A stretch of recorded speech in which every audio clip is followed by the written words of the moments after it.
Boring, change your partner.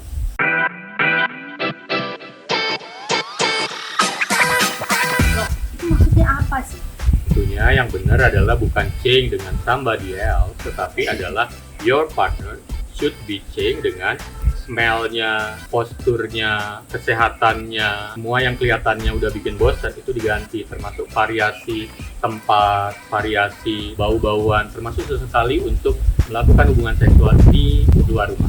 Di luar rumah maksudnya So, gimana dok? Atau villa, ke hotel dan lainnya. Jadi suasananya lebih fresh. Topiknya tidak semengerikan yang kita bayangkan bahwa kalau kita boring, kalau kita bosan kita harus cari pasangan baru, bukan cari pasangan baru tapi memperbarui pasangan yang Ya, ada ya dok betul. ya. Dirubah jadi kelihatan baru lagi. Jadi kelihatan kayak baru lagi, nggak oke. perlu kalian mencari yang baru, itu yang salah. Kadang soalnya gini dok, Ya. orang lebih suka mengeksplor itu dengan orang yang baru. Oke. Iya nggak sih? Secara natural mencoba-coba dengan sesuatu yang berbeda memang sebuah hal yang memungkinkan. Dalam konteks manusia itu kan ada ikatan. Jadi sebenarnya hubungan seksual juga memiliki satu fungsi yang namanya institusi. Entah itu ikatan itu resmi atau ikatan itu adalah menjanjikan sebuah hubungan jangka panjang. Ada yang di sana disebutkan ada konteks be faithful-nya. Jadi manusia ternyata memiliki itu. Jadi untuk konteks hubungan seksual memang sebaiknya yang dilakukan kemudian untuk mencegah kebosanan, merubah pasangan, bukan merubahnya dengan pasangan yang baru dimasukkan ke dalam relasi yang baru. Seringnya ngambil gampangnya begitu ya.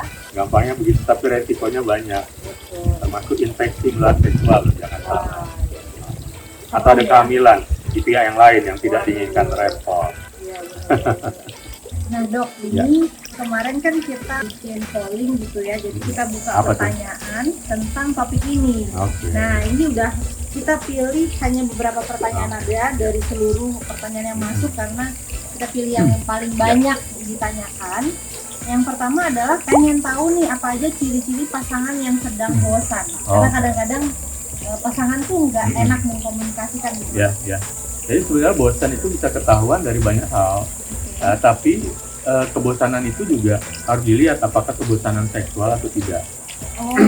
Jadi kan bisa bosan karena apa aja. Ya.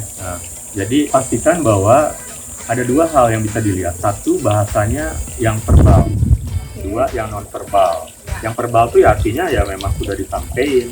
Misalnya saat berhubungan seksual gitu, tiba-tiba pasangannya udah capek, padahal belum lama begitu. Udah nanti aja. Itu kata-kata loh secara verbal. Padahal pasangannya udah yang nyiumin, aduh ngapain sih, aduh dilihat anak nih nanti. Padahal selama ini bisa ngakalin anak kok gitu ya. Nah jadi banyak alasan. Ada penolakan. Padahal biasanya nggak kayak gitu. Nah, yang kedua yang non verbal. Yang non verbal itu yang memang bukan kata-kata. Misalnya lagi tidur bareng itu udah mau meluk, tangannya dilepasin. Ditolak atau tiba-tiba bangun sendiri, aku mau masak dulu gitu ya, oh ya aku lupa ya besok ada kerjaan lain gitu. Jadi bahasa tubuhnya adalah menunjukkan ada penolakan. Artinya semua ini tentunya perubahan dari sebelumnya. Yang sebelumnya mau, yang sebelumnya menerima, yang sebelumnya mau romantis kok tiba-tiba jadi berubah ya. Itu sebenarnya udah tanda-tanda ada kebosanan. Kebutuhan yang paling dasar kalau ingin kita happy, ada namanya ahli yang namanya Abraham Maslow bilang kebutuhan dasar manusia adalah dua. Satu, food. Number two is sex. Jadi sebenarnya kalau udah kebutuhan makan terpenuhi, kebutuhan berikutnya adalah keharmonisan seksual yang juga harus bisa dipenuhi. Kalau ini diabaikan, pasti deh akan kemana-mana. Kualitas hidup menurun, banyak stres, prestasi kerja menurun, kemampuan untuk bekerja menjadi terganggu semua dong ya. Karena ini termasuk kebutuhan utama ya dok ya. Makanya kadang-kadang kita juga bisa melihat ini dokter Risa, orang yang kayaknya stresan, orang yang kayaknya nggak happy, mukanya berkerut gitu. Jangan-jangan ini kehidupan seksualnya bermasalah ya. Jadi ini berhubungan sama kecantikan juga nih dok ya. Betul. Kalau orang happy, orang gembira, pancaran etalase dari fisik yang happy itu adalah wajah yang gembira, segar, fresh, hormonnya juga bagus ya. Hormon seksual yang bagus juga membuat kualitas dari tampilan fisik termasuk wajah, muka juga menjadi bagus begitu ya. Apalagi nggak ada stres, jadi kelihatan happy. Orang yang kualitas seksualnya bagus kelihatannya happy. Jadi kalau ada yang nggak bagus dia mukanya merengut, jangan-jangan memang ada masalah di kehidupan seksual. Yang pengen cantik harus memperhatikan ini juga, ya kan? Betul. Oke, kita lanjut ke pertanyaan selanjutnya ya, Dok. Menurut dokter, penyebab boring itu sendiri dari mana? Apakah hanya gaya seks yang monoton atau ada penyebab-penyebab lain? Seperti misal ada orang ketiga yang masuk dalam hubungan. Jadi penyebabnya bisa dua macam ya. Jadi begini, penyebabnya bisa dibilang fisik atau psikis, itu dulu. Itu pertama. Tapi penyebabnya juga bisa internal atau eksternal. Jadi misalnya yang fisik itu gini, jika ternyata salah satu pasangan punya masalah dengan fisiknya, kelelahan, atau mungkin ada penyakit misalnya diabetes, hipertensi, ternyata keluhan fisik ini bisa kemudian mereducing libido, bisa menurunkan dorongan seksualnya, gairah seksual jadi menurun gara-gara sakit, kelelahan dan lainnya. Kalau sudah menurun, pastinya antar pasangan ini akan udah mulai terjadi kebosanan. Yang satu udah nggak mau lagi seperti dulu lagi. Jadi ini akan membuat sebuah hal antara keduanya menjadi masalah dan akan dilihat ini menimbulkan kebosanan antara satu pihak atau kedua-duanya. Kemudian kebiasaan-kebiasaan yang terjadi selama pandemi yang memunculkan masalah psikis, emosi, gampang emosi, bilang-bilang stres lah ternyata memang stres, itu juga bisa bikin bosan. Jadi karena apa? Prioritasnya sudah tidak lagi. Mengeluh itu juga bisa mengakibatkan semua komponen seksualnya juga menjadi terganggu dan akhirnya tidak berkualitas lagi. Kalau nggak berkualitas, jadi salah satu atau dua-duanya pasti menganggap ini ada kebosanan, ada masalah, dan itu pasti hal itu berkaitan kemudian berlanjut menjadi kebosanan. Nah, kemudian baru yang berkaitan dengan internal sama eksternal. Internal itu ya mungkin diri sendiri. Banyak hal yang mempengaruhi bahwa persepsi diri terhadap situasi di saat pandemi itu berbeda lagi. Prioritas seperti yang tadi kita bahas ya, jangan-jangan yang menjadi prioritas bukan lagi hubungan seksual, tetapi bagaimana untuk mengatasi permasalahan ekonomi. Apalagi ini udah bulan di atas bulan udah 9 ya. Jadi mungkin masalah ekonomi tambah berat. Jadi salah satu pihak berpikir udah nggak usah mikirin seks dulu deh, itu lain ceritanya, ini dulu deh dicari. Nah begitu. Belum lagi bisa jadi memang ada masalah di pihak eksternal. Eksternal itu ada yang sudah terjadi monoton di rumah, ada godaan yang lebih menarik di luar. Apalagi kalau sudah sampai curhat. Curhatnya minta masukan loh. Minta masukan, taunya nanti balakan minta dimasukin. Ya bercanda ya, tapi itu memang sering terjadi begitu. Jadi hati-hati banget ketika kita juga punya masalah dan kemudian memilih orang lain sebagai pihak yang diajak berkomunikasi untuk menyelesaikan masalah. Curhat lah alasannya. Apalagi kalau ini berkaitan dengan seseorang yang bisa jadi ternyata menyukai kita juga. Ini ada pertanyaan lagi, boleh nggak? Ya. Jika kita bosan lalu mengambil keputusan untuk mengganti pasangan, apakah dengan pasangan yang baru kita sudah pasti tidak merasa bosan lagi? Ini yang salah persepsi nih. Itu yang kejebak tuh sama pertanyaannya. Dan tadi kita udah jawab ya. Nah, jadi sekali lagi yang disebut dengan mengganti pasangan, change your partner, itu adalah pasangannya sendiri diubah supaya lebih fresh, lebih menarik, dan kemudian kebosanannya bisa teratasi, jadi harmonis lagi deh. Jadi seperti baru lagi. Oke, udah kejawab ya, berarti pertanyaannya ini salah persepsi nih. Udah siap-siap mau ganti pasangannya. Bagaimana cara agar kita tidak merasa bosan dalam berhubungan dengan pasangan? Ya, kenali dulu apakah sudah terjadi kebosanan.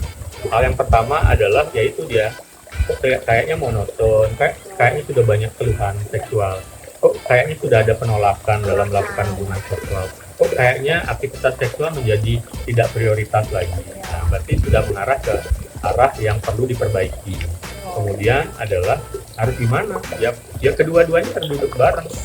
Kok kayaknya harus dibicarakan, dan itu harus dibicarakan tanpa emosi.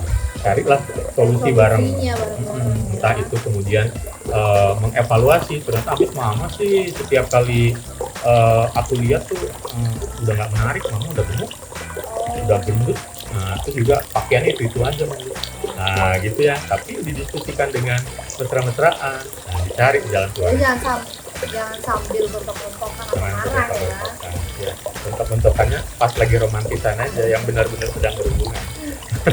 Dan salah satu solusinya juga tadi itu, cari quality time yang lebih bagus, misalnya ngineplah bareng ke sebuah tempat hotel atau sambil liburan gitu, dengan berbagai kreasi, ada perubahan tempat, perubahan posisi mungkin saat hubungan seksual yang mungkin bisa direkomendasikan dari tontonan-tontonan seksual juga.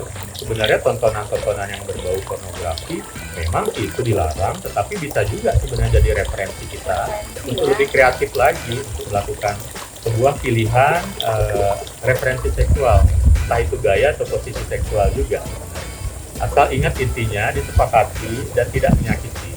Disepakati tidak menyakiti, itu intinya. Jadi harus suka sama suka ya Dok ya. Oke, pertanyaan selanjutnya nih Dok. Ini mungkin pertanyaan terakhir yang kita pilih buat hari ini. Next, kalau misalnya ada pertanyaan, kalian bisa tulis di kolom pertanyaan di bawah. Ini pertanyaannya adalah tidak hanya gaya seks, apakah tempat seks juga berpengaruh? Seperti contoh banyak yang melakukan seks di dalam mobil, apakah itu menjadi pilihan ketika merasa boring? Iya, yang namanya juga boring pasti adalah bosan dengan sesuatu hal yang gitu-gitu aja. Salah satunya ya memang mulai dari tempat, ya, kok kayaknya diranjang dulu, ya kok kayaknya sementara orang lain ada tuh yang ikutin tadi, ada di mobil, di ruang tamu, di dapur, di kolam, ya mungkin beberapa tempat yang kira-kira bisa juga ada quickie, di situ quickie itu seks kilat ya, misalnya di fitting room, di kantor gitu ya, nggak ada masalah sebenarnya, semuanya bisa dicoba. Asal balik lagi pasangannya juga sepakat, tidak menggunakan bahan-bahan yang berbahaya, ya tidak di tempat yang kotor, atau yang paling sial nih, jangan sampai ditonton orang. Ya, direkam orang tahu-tahunya, nanti malah beredar, bahaya kan. Nah, jadi pastikan bahwa tempatnya aman, memang bisa dilakukan di situ, dan pasangannya juga menyetujui. Jika sepakat dan kemudian bisa dilakukan, kita sebenarnya sudah kreatif.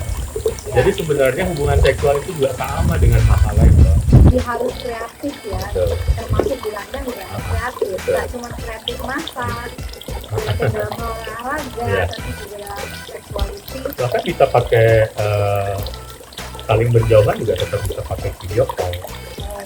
Video call di situ mesra-mesraan, boleh aja buka-buka, asal jangan direkam. Itu yang berbahaya ya. Bahaya. Intinya jangan menggunakan apapun yang berbahaya. Ya, yang beresiko itu mendatangkan efek buruk lah. Iya, jadi be wise juga, jangan mentang-mentang kreatif terus semua dicoba tanpa berpikir logis gitu. Oke, nah Dok, mungkin ujung video ini dokter boleh kasih kesimpulan atau tips mungkin buat para pemirsa yang lagi nonton.